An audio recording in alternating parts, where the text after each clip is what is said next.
آئینی اور قانونی تھا، وہ سیاسی تھا تو بالکل تھا، اس لیے کہ آپ کے قانون میں یہ پروویژن دی گئی ہے آرٹیکل 219 سے لے کر 226 تک الیکشنز کو، اور اس کو کہ کیسے ہونے ہیں، کس طرح ہونے ہیں، کب ہونے ہیں، کس نے کرانے ہیں،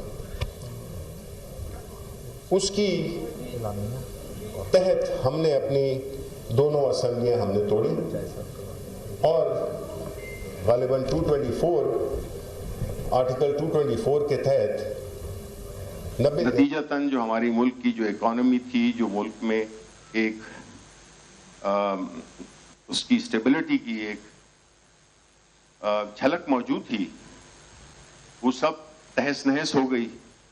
آپ نے دیکھا لوگوں پہ مہنگائی کا پہاڑ ٹوٹ پڑے، لوگوں کو 2 وقت کا کھانا میسر نہ آیا اور نہ بھی آ رہا ہے، اور جو ہم ابھی سن رہے ہیں یہ تو پہلے ایک ہے جو گندم کا جو سکینڈل ہم سن رہے ہیں، یہ تو ایک پہلا وہ ہے، اور پھر جو کیئر ٹیکر سیٹ اپ یہ وزیر اعظم، نگراں وزیر اعظم اور ایک پی ایم ایل این کے ایک لیجسلیٹر کی جو گفتگو ہے، اس کا اگر آپ جائزہ لیں تو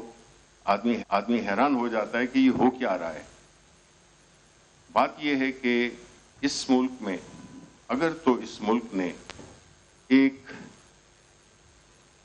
مہذب طریقے سے اپنے آئین اور قانون کے اندر رہتے ہوئے اس ملک نے چلنا ہے، تو پھر تو اس ملک کا مستقبل ہے۔ ہماری تاریخ تو نہیں اس بات کی گواہی دیتی کہ ہمارے ملک میں آئین اور قانون کی بالادستی رہی ہو، لیکن اب ہم ایسے حالات میں، ایسے نہج پہ پہنچ گئے ہیں، جس طرح کے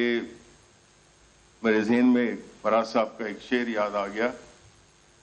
کہ اور وہ شعر کچھ ایسا ہے کہ میں تو ہر طرح کے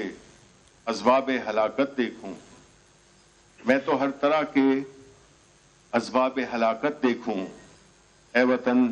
کاش تجھے اب کے سلامت دیکھوں۔ یہ کیفیتیں ان بڑوں کی ہیں جو کہ اس اذیت سے گزرے ہیں، انہوں نے اپنی جدوجہد کی، اس کا کچھ اثر ہوا نہ ہوا یہ تو وقت بتائے گا، لیکن اب تک تو یہی لگتا ہے کہ نہ ہم نے اپنے ماضی سے کچھ سیکھا ہے، نہ ہم نے اپنے بڑوں کی باتوں پہ کو توجہ دی ہے۔ ہمیں یہ تحریک جو کہ ہمارے جتنی بھی سیاسی جماعتیں ہیں جو کہ اس وقت ہمارے اس ایک 1 پوائنٹ ایجنڈے پہ اکٹھی کھڑی ہیں کہ ایک قانون آئین کی بالادستی ہونی چاہیے۔ ہمارا مینڈیٹ یعنی پاکستانی عوام کا مینڈیٹ جو کہ انہوں نے دیا، جس کو دیا اس کی ریکگنیشن ہونی چاہیے، اور ان کو وہ سیٹس دینی چاہیے جو کہ ان سے چرائی گئی ہیں۔ اب یہ کوئی نہ تو ایک ایسی ڈیمانڈ ہے جو کہ وہ نہیں رکھتی، اہمیت نہیں رکھتی، نہ یہ ایک ایسی ڈیمانڈ ہے جو کہ قانون اور آئین سے باہر ہے۔ ہم چاہتے ہیں کہ اگر اس ملک کو آپ نے ایک طرف چلانا ہے، یہ جو ینگ جنریشن ہے ان کے مستقبل کو اگر آپ نے اپنے ملحوظ خاطر رکھنا ہے، تو ہمیں اس جو سلوگن ہے، جو اس تحریک کا جو کاز ہے، اس کو ہم نے عملی طور پہ لانا ہے۔ یہ ایک بڑی جدوجہد ہے، لیکن میں یہ سمجھتا ہوں کہ اگر ہماری کنوکشن فرم ہو، اور اس وقت جو سیاسی قیدی جس میں خواتین بھی